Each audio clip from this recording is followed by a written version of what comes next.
엄마, 죄송해요. 그래도 여기 계시는 게 더 나을 거예요.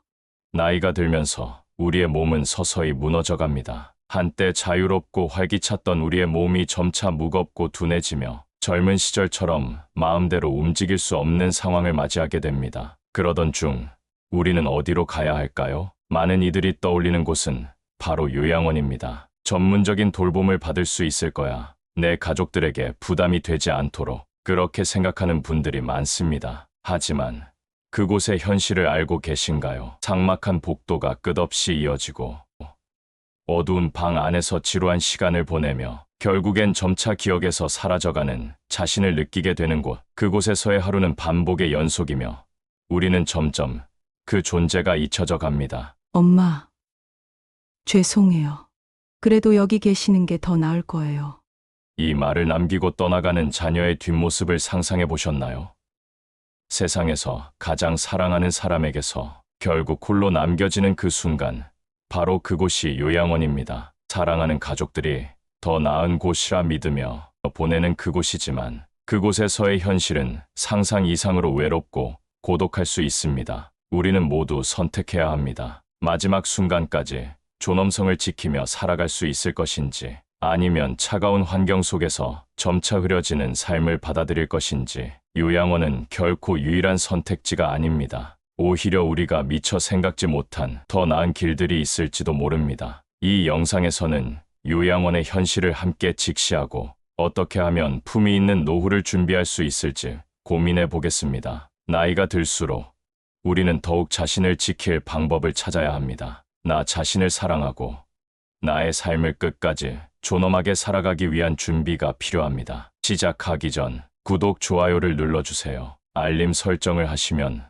더 많은 유익한 내용들을 만나실 수 있습니다. 첫 번째, 82세 이순재 할아버지. 평생을 성실하게 살아온 그에게도 노년은 피할 수 없는 현실이었습니다. 40년 넘게 함께한 아내가 세상을 떠난 후 그는 홀로 남겨졌습니다. 자녀들은 각자의 가정을 꾸리고 바쁜 삶을 살아가느라 그를 자주 찾지 못했습니다. 넓기만 한 집안은 조용했고 어느새 그의 하루는 텅 빈 시간들로 채워져 갔습니다. 그러던 어느 날 막내 아들이 조심스럽게 말을 꺼냈습니다. 아버지, 요양원 가시는 게 어떨까요? 거기 가시면 돌봐주시는 분들도 있고 식사도 잘 챙겨주시고. 그 순간 이순재 할아버지의 가슴이 철렁 내려앉았습니다. 머릿속이 복잡해졌습니다. 평생 가족을 위해 헌신한 그였습니다. 자녀들이 배불리 먹고 편히 쉴 수 있도록 한시도 쉬지 않고 일했습니다. 그런데 이제 그의 마지막을 보낼 곳이 요양원이라니 씁쓸함과 허탈함이 밀려왔습니다. 그날 밤 그는 깊이 생각했습니다. 나는 정말 요양원에서 마지막을 보내야 하는 걸까? 다른 길은 없는 걸까?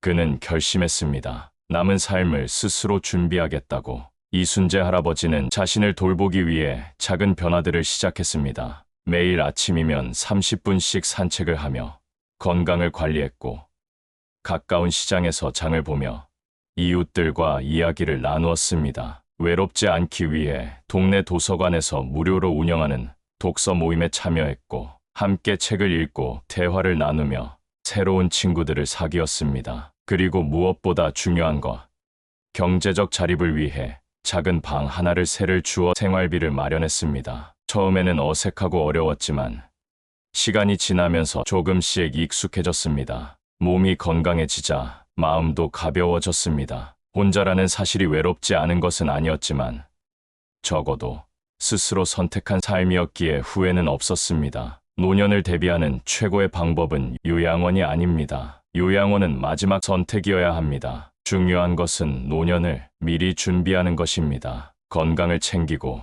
경제적 자립을 계획하며 인간관계를 유지하는 것. 이렇게 스스로 삶을 설계할 때 비로소 품위 있고 자유로운 노후를 살아갈 수 있습니다. 삶의 끝자락에서도 주체적인 삶을 사는 것. 그것이야말로 진정한 존엄입니다. 두 번째, 요양원의 현실. 우리가 기대하는 것. 그리고 실제 모습. 85세 박정순 할머니. 그녀는 두 아들을 키우며 평생을 가족을 위해 헌신했습니다. 남편과 사별한 후 혼자 살던 그녀는 자주 넘어지고 밥을 챙겨 먹는 것도 힘겨워졌습니다. 아들들은 걱정 끝에 결국 그녀를 요양원에 모셨습니다. 어머니, 여기가 더 안전해요. 간호사 선생님도 계시고 밥도 잘 나오고요. 그 말만 믿고 요양원에 들어온 첫날, 그녀는 문득 깨달았습니다. 낯선 공간, 익숙하지 않은 사람들, 그리고 가슴 깊숙이 스며드는 외로움. 아무리 직원들이 친절해도 가족이 아닌 타인의 손길이었습니다. 밥을 먹고 돌아오면 침대 맡에 앉아 창밖을 바라보는 시간이 길어졌습니다. 요양원에서는 하루 일정이 정해져 있습니다. 일어나야 하는 시간, 식사 시간, 활동 시간. 그녀는 마치 기계처럼 정해진 리듬에 따라 움직여야 했습니다. 처음에는 적응하려 노력했지만 시간이 흐를수록 그녀는 점점 말수가 줄어들었습니다. 같은 공간에서 비슷한 나이대의 사람들과 하루하루를 보내며 점점 생기를 잃어갔습니다. 주변의 다른 노인들도 마찬가지였습니다. 가족들이 처음에는 자주 찾아왔지만 시간이 지나면서 방문은 뜸해졌습니다. 병실에서는 간간이 흐느끼는 소리가 들렸고 누군가는 창가에 앉아 먼 곳을 바라보며 한숨을 쉬었습니다. 익숙한 냄새, 익숙한 목소리, 사랑하는 가족의 온기는 어디에서도 찾을 수 없었습니다. 요양원에서의 생활은 단순한 돌봄, 그 이상을 의미합니다. 사람은 단순히 먹고, 자고, 돌봄을 받는다고 해서 행복해지는 존재가 아닙니다. 정든 공간에서 느끼던 편안함, 내가 선택할 수 있는 자유, 사랑하는 이들과의 따뜻한 교류가 없다면 그 삶은 점점 빛을 잃게 됩니다. 요양원은 우리가 기대하는 이상적인 공간이 아닐 수 있습니다. 많은 시설이 인력 부족으로 인해 세심한 돌봄을 제공하지 못하며 입소자들은 하루가 다르게 삶의 의욕을 잃어갑니다. 무엇보다 가족과 떨어져 지내는 외로움은 상상 이상으로 큽니다. 시설이 아무리 훌륭해도 그곳은 내 집이 아닙니다. 노년의 삶을 위해 우리는 정말 요양원이 최선인지 다시 생각해 보아야 합니다. 건강을 유지하고 경제적으로 자립하며 가족과의 관계를 소홀히 하지 않는 것이야말로 가장 중요한 노후 대비책입니다. 노후 준비는 요양원에 의존하는 것이 아니라 스스로를 지킬 수 있는 힘을 기르는 것입니다. 늙는다고 해서 누군가의 보살핌을 당연하게 받아야 하는 존재로 전락하는 것이 아닙니다. 우리는 여전히 삶을 즐길 수 있어야 합니다. 스스로의 노후를 어떻게 준비할 것인지, 어떤 환경에서 늙어갈 것인지에 대한 깊은 고민이 필요합니다. 요양원이 답이 아니라 삶의 주인이 되는 것이 답입니다. 세 번째, 가족과 함께 노후를 보내는 것이 가능한가? 88세 김용길 할아버지. 젊었을 때 그는 단 한순간도 쉬지 않았습니다. 가족을 위해 평생을 헌신하며 일했습니다. 아내와 함께 작은 가게를 운영하며 3남매를 키웠고 아이들이 원하는 교육을 받을 수 있도록 새벽부터 밤늦게까지 손에서 일을 놓지 않았습니다. 자녀들은 무럭무럭 자랐습니다. 명절마다 함께 웃고 떠들던 아이들은 어느새 각자의 가정을 이루고 독립했습니다. 아내가 세상을 떠난 뒤 김용길 할아버지는 혼자가 되었습니다. 적막한 집에서 하루하루를 보내는 것이 점점 힘들어졌습니다. 가끔 손주들이 찾아오면 즐거웠지만 방문이 끝나고 문이 닫히는 순간 다시 적막이 찾아왔습니다. 어느 날 둘째 딸이 말했습니다. 아버지, 우리 집으로 모시고 싶어요. 혼자 계시면 걱정돼요. 김용길 할아버지는 흔쾌히 대답할 수 없었습니다. 가족과 함께 사는 것은 분명 좋은 일이지만 자녀들의 삶의 짐이 되고 싶지 않았습니다. 손주들에게 불편함을 줄까 걱정되었고 자식들에게 경제적 부담이 될까 두려웠습니다. 하지만 혼자 남겨진 밤들이 길고 외로웠습니다. 혼자 밥을 먹고 혼자 TV를 보며 조용한 방에서 잠을 청하는 일이 점점 더 쓸쓸하게 느껴졌습니다. 어느 날 오랜 친구를 만나 이야기를 나누던 중이었습니다. 나는 요양원에 들어갈 생각이야. 자식들한테 부담 주기도 싫고 나도 내 생활이 필요하잖아. 친구의 말에 김용길 할아버지는 생각에 잠겼습니다. 정말 가족과 함께하는 삶이 불가능한 것일까? 반드시 요양원이라는 선택만 남아있는 것일까? 그는 고민 끝에 결심했습니다. 부담이 되지 않도록 서로가 행복할 수 있는 방법을 찾자. 김용길 할아버지는 자녀들과 솔직하게 대화를 나누었습니다. 함께 살면서 생길 수 있는 문제들, 그리고 서로가 지켜야 할 규칙들에 대해 이야기했습니다. 아버지, 너무 걱정 마세요. 우리도 아버지와 함께하는 시간이 필요해요. 할아버지는 자녀들에게 경제적으로 의존하지 않도록 미리 노후 자금을 계획했습니다. 자신의 생활비는 스스로 부담하며 손주들에게도 부담이 되지 않도록 작은 방 한 칸에서 소박한 생활을 하기로 했습니다. 또한 자녀들과 함께하면서도 서로의 공간을 존중하는 원칙을 정했습니다. 처음에는 어색했습니다. 혼자 사는 것이 익숙했던 할아버지는 가족과 함께 사는 삶이 불편할 수도 있을 거라고 생각했습니다. 하지만 손주들의 환한 웃음을 보며 하루하루가 즐거워졌습니다. 혼자 밥을 먹던 날들과 달리 이제는 저녁 식탁에서 따뜻한 대화가 오갔습니다. 조용하던 밤은 가족의 온기로 가득 차게 되었습니다. 가족과 함께하는 노후가 항상 쉽기만 한 것은 아닙니다. 때로는 서로 다른 생활 방식 때문에 작은 갈등도 생겼습니다. 하지만 중요한 것은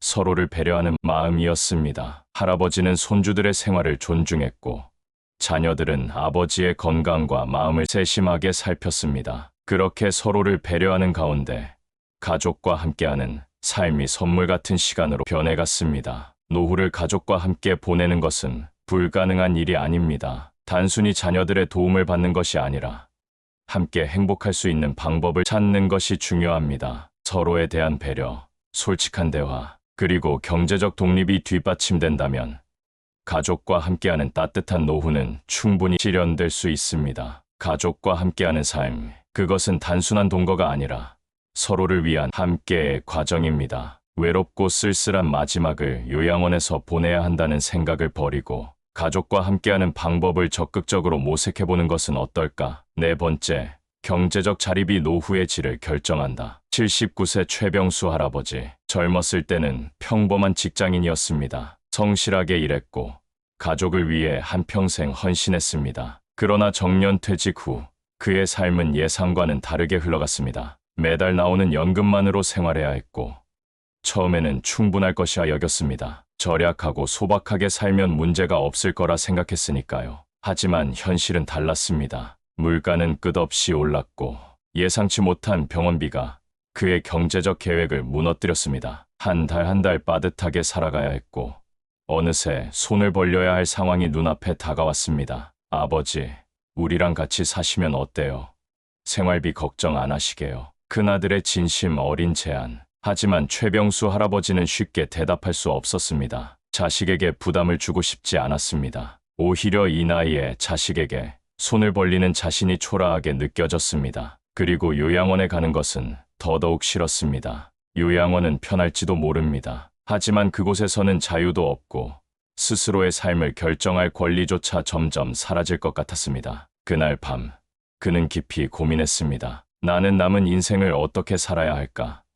자식에게 의존하지 않으면서 존엄을 지키며 살 방법은 없을까? 그러다 문득 떠오른 한 사람이 있었습니다. 같은 또래 친구 중 하나는 작은 가게를 운영하며 여전히 경제적으로 독립적인 삶을 살고 있었습니다. 그래, 나도 저렇게 살아보자. 그는 결심했습니다. 다음 날 아침, 그는 친구를 찾아갔습니다. 내가 일 좀 도와줄 수 있을까? 친구는 처음에 손사래를 쳤습니다. 아이고, 이 나이에 무슨 일을 하려고 그래? 그냥 쉬어. 하지만 최병수 할아버지는 포기하지 않았습니다. 단순히 용돈을 벌기 위한 것이 아니었습니다. 그는 삶의 의미를 찾고 싶었습니다. 가만히 시간을 보내며 무기력해지는 것이 아니라 몸을 움직이고 사회와 연결된 채 살아가고 싶었습니다. 그렇게 작은 일부터 시작했습니다. 가게에서 계산을 도와주고 손님들과 대화를 나누며 하루를 보냈습니다. 손님이 올 때마다 어서 오세요. 인사를 건넸고 계산할 때는 좋은 하루 보내세요 라며 웃음 지었습니다. 몸은 조금 피곤했지만 마음은 점점 활력을 되찾았습니다. 그리고 얼마 지나지 않아 그는 자식들에게 의존하지 않고도 살아갈 수 있는 작은 수입을 만들었습니다. 경제적 자립이 되지 않으면 선택지가 제한됩니다. 연금이 부족하거나 저축이 없다면 결국 선택할 수 있는 길은 많지 않습니다. 타인의 도움을 받아야 하고 때로는 자신이 원하지 않는 환경에 놓일 수도 있습니다. 하지만 경제적 자립이 가능하다면 이야기는 달라집니다. 요양원이 아닌 더 나은 선택지를 고려할 수 있습니다. 오늘날에는 노후에도 소득을 창출할 수 있는 다양한 방법이 있습니다. 작은 부업을 하거나 본인의 경험과 지식을 활용해 강의를 하거나 재능을 살려 무언가를 만들어 판매하는 일도 가능합니다. 온라인을 활용하면 나이에 관계없이 새로운 일을 시작할 수도 있습니다. 중요한 것은 나이에 상관없이 자신이 할 수 있는 일을 찾고 그것을 통해 스스로를 책임질 수 있도록 준비하는 것입니다. 경제적으로 자립하면 삶의 주도권을 가질 수 있습니다. 누구에게 의존하지 않고 존엄을 지키며 살아가는 것. 그것이야말로 진정한 노후의 자유입니다. 여러분은 어떻습니까? 지금부터라도 노후를 위한 경제적 준비를 시작해야 하지 않을까요? 5번째, 건강이 최고의 자산입니다. 82세 박영자 할머니, 젊었을 때는 하루하루가 전쟁 같았습니다. 남편을 내조하고 자식들을 키우고 가족을 위해 헌신하는 삶을 살다 보니 정작 자신의 건강은 뒷전이었습니다. 30대, 40대에는 아프면 참고 일어났고 50대에는 병원 갈 시간도 없었습니다. 그리고 60대가 되어서야 몸이 무너지고 있다는 사실을 깨달았습니다. 70대 후반, 무릎이 약해지고 고혈압과 당뇨가 생겼습니다. 예전 같으면 대수롭지 않게 넘겼겠지만 이제는 다릅니다. 조금만 무리해도 숨이 차고 몸이 말을 듣지 않았습니다. 병원비는 나날이 늘어나고 혼자 외출하는 것조차 겁이 났습니다. 그렇게 시간이 흐르자 결국 가족들은 조심스럽게 이야기를 꺼냈습니다. 어머니, 그냥 요양원에 가세요. 거기가 더 안전할 거예요. 박영자 할머니는 아무 말 없이 고개를 떨궜습니다. 서러웠습니다. 자신이 한평생 가정을 위해 헌신해왔는데 이제는 짐이 되어버린 것 같았습니다. 하지만 그녀도 알고 있었습니다. 몸이 더 약해지면 선택지는 점점 줄어든다는 것을. 그러나 그녀는 마지막까지 스스로를 돌보고 싶었습니다. 그날부터 그녀는 결심했습니다. 거창한 운동을 할 수는 없었지만 매일 집 안에서라도 스트레칭을 하기 시작했습니다. 몸이 아프다고 가만히 있는 것이 능사가 아니라는 걸 깨달았습니다. 식단도 바꿨습니다. 자극적인 음식을 줄이고 채소와 단백질을 더 챙겨 먹었습니다. 하루 한 번씩 집 근처 공원을 걸었고 동네 복지관에서 운영하는 노인 체육 프로그램에도 참여하기 시작했습니다. 처음에는 몇 걸음 걷는 것도 힘들었지만 점점 몸이 가벼워지고 움직임이 편해졌습니다. 그 작은 변화들이 그녀의 삶을 완전히 바꿔놓았습니다. 건강이 허락해야 삶의 질이 유지됩니다. 아무리 돈이 많아도 좋은 환경이 갖춰져 있어도 몸이 따라주지 않으면 아무 의미가 없습니다. 건강을 잃으면 선택할 수 있는 삶의 폭이 극단적으로 줄어듭니다. 노후를 건강하게 보내기 위해서는 지금부터 준비해야 합니다. 젊을 때부터 운동을 습관으로 만들고 균형 잡힌 식사를 하며 정기적인 건강검진을 받는 것이 필수입니다. 건강은 한순간에 무너지는 것이 아니라 오랜 시간의 방치 끝에 잃어버리게 되는 것입니다. 박영자 할머니는 여전히 무릎이 완벽하진 않지만 최소한 혼자의 힘으로 생활할 수 있게 되었습니다. 그리고 그녀는 말합니다. 건강을 유지하는 것이야말로 나를 지키는 일이더라. 지금 돌보지 않으면 나중에 후회해도 소용없습니다. 건강이 곧 자유입니다. 그리고 그 자유가 있을 때 우리는 요양원이 아닌 스스로 선택한 곳에서 마지막까지 존엄하게 살아갈 수 있습니다. 지금 당장 자신의 몸을 돌보십시오. 그것이 바로 후회 없는 노년을 위한 가장 확실한 대비책입니다. 6번째, 혼자 살아도 외롭지 않은 방법. 78세 김정호 할아버지, 아내를 먼저 떠나보내고 혼자 남은 지 5년째. 처음에는 외로움이 몰려와 하루 종일 TV만 보며 지냈습니다. 친구들도 하나둘 세상을 떠나면서 대화할 사람이 줄어들었고 집 안은 점점 적막해졌습니다. 나이 들면 다 이렇게 사는 거지. 그렇게 생각하며 지내던 어느 날 우연히 동네 복지관에서 운영하는 서예 교실 전단지를 보게 되었습니다. 내가 지금 가서 뭘 할 수 있을까?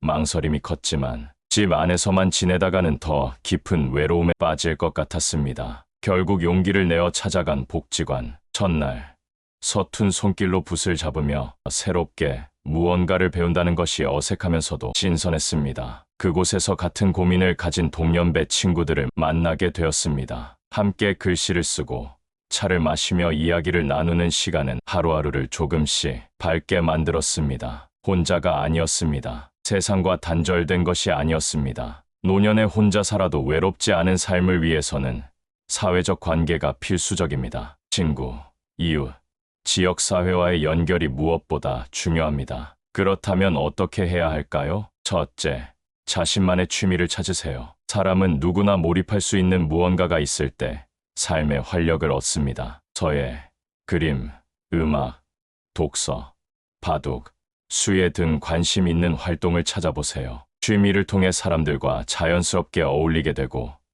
대화의 주제도 풍부해집니다. 둘째, 적극적으로 모임에 참여하세요. 지역 복지관이나 문화센터에서는 다양한 프로그램이 운영됩니다. 어르신들을 위한 운동 모임, 합창단, 독서, 토론회 등이 있습니다. 혼자 있는 시간을 줄이고 사람들과 어울리는 기회를 늘리면 외로움은 점점 사라집니다. 셋째, 봉사활동을 해보세요. 어떤 사람은 말합니다. 봉사는 결국 나를 위한 일이다. 남을 돕는 과정에서 보람을 느끼고 새로운 관계를 맺을 수 있기 때문입니다. 복지관에서 책을 읽어주는 봉사, 유기견 보호소 돕기, 저소득층을 위한 무료 급식소 지원 등 다양한 봉사 활동을 통해 세상과 더 깊이 연결될 수 있습니다. 넷째, 디지털 기술을 배워보세요. 요즘은 스마트폰 하나로 세상과 연결될 수 있습니다. 자녀들과 영상통화를 하고 온라인 커뮤니티에서 같은 관심사를 가진 사람들과 교류할 수도 있습니다. 처음에는 어렵겠지만 배우려고 하면 얼마든지 새로운 세상이 열립니다. 김정호 할아버지는 말합니다. 사람들과 어울리며 웃는 시간이 많아지니까 혼자 사는 게 두렵지 않아요. 노년이 되면 자연스럽게 사람들과의 관계가 줄어듭니다. 하지만 우리가 노력하면 여전히 새로운 만남을 만들 수 있습니다. 삶의 마지막까지 활기차고 행복하게 보내기 위해 세상과 단절되지 않으려는 작은 노력이 필요합니다. 외롭지 않은 노년을 위해 지금부터 새로운 만남을 준비해야 합니다. 여러분도 지금부터 한 걸음 내디뎌 보시겠어요? 7번째, 요양원보다 더 나은 대안은 무엇인가? 81세 박순자 할머니, 남편과 사별한 후 혼자 지내는 시간이 늘어갔습니다. 자녀들은 한결같이 말했습니다. 엄마, 이제 요양원 가셔야죠. 거기 가면 돌봐주는 사람도 있고 편하실 거예요. 하지만 할머니는 단호히 고개를 저었습니다. 이 집에서 50년을 살았다. 내 손으로 가꾼 정원이 있고 추억이 곳곳에 배어 있는 집인데 낯선 곳에서 남은 생을 보낸다고? 그녀에게 요양원은 낯선 환경일 뿐만 아니라 자율과 존엄을 포기하는 것처럼 느껴졌습니다. 하지만 혼자 사는 것도 만만치 않았습니다. 몸이 예전 같지 않아 청소나 장보기가 힘들어졌고 갑자기 아플 때 누구에게 도움을 청해야 할지 막막했습니다. 그러던 어느 날 우연히 신문에서 공동 주거형 실버타운 기사를 보게 되었습니다. 같은 연령대의 사람들이 함께 생활하며 서로 의지할 수 있는 공간. 관심이 생긴 할머니는 직접 찾아가 보기로 했습니다. 새로운 삶의 시작. 그곳에서 만난 사람들은 모두 자신과 비슷한 고민을 했던 이들이었습니다. 누군가는 요양원 대신 공동체 생활을 선택했고 누군가는 가족과 협의해 맞춤형 홈케어 서비스를 받으며 집에서 지내고 있었습니다. 요양원과는 완전히 다르더라고요. 친구들과 함께 밥도 해먹고 운동도 하고 문화 프로그램도 참여하면서 하루하루가 즐겁게 흘러가요. 박순자 할머니는 고민 끝에 그곳으로 이사했습니다. 그리고 깨달았습니다. 사람은 마지막까지도 관계 속에서 살아가야 하는 존재구나. 요양원이 아니어도 선택지는 많습니다. 노년을 준비하는 방법은 요양원뿐만이 아닙니다. 다양한 대안들이 있습니다. 공동체 생활, 나이 든 친구들과 함께 모여 살며 서로 의지하고 돌보는 방식입니다. 작은 마을 공동체부터 현대적 실버타운까지 그 형태도 다양합니다. 노년에 대한 인식이 변하면서 새로운 형태의 노후 생활 방식이 등장하고 있습니다. 공동주거 형태, 가족형 실버타운, 맞춤형 실버케어 서비스 등 보다 나은 대안을 고민해 봅니다. 요양원을 가지 않고도 품위 있는 노후를 보낼 수 있는 다양한 방법을 알아보았습니다. 이 영상이 많은 분들에게 도움이 되어 보다 건강하고 행복한 삶을 살아갈 수 있으시기를 진심으로 바라봅니다. 무료인 구독과 좋아요는 여러분의 삶에 좋은 영향을 미칠 것입니다. 늘 몸도 마음도 건강하세요.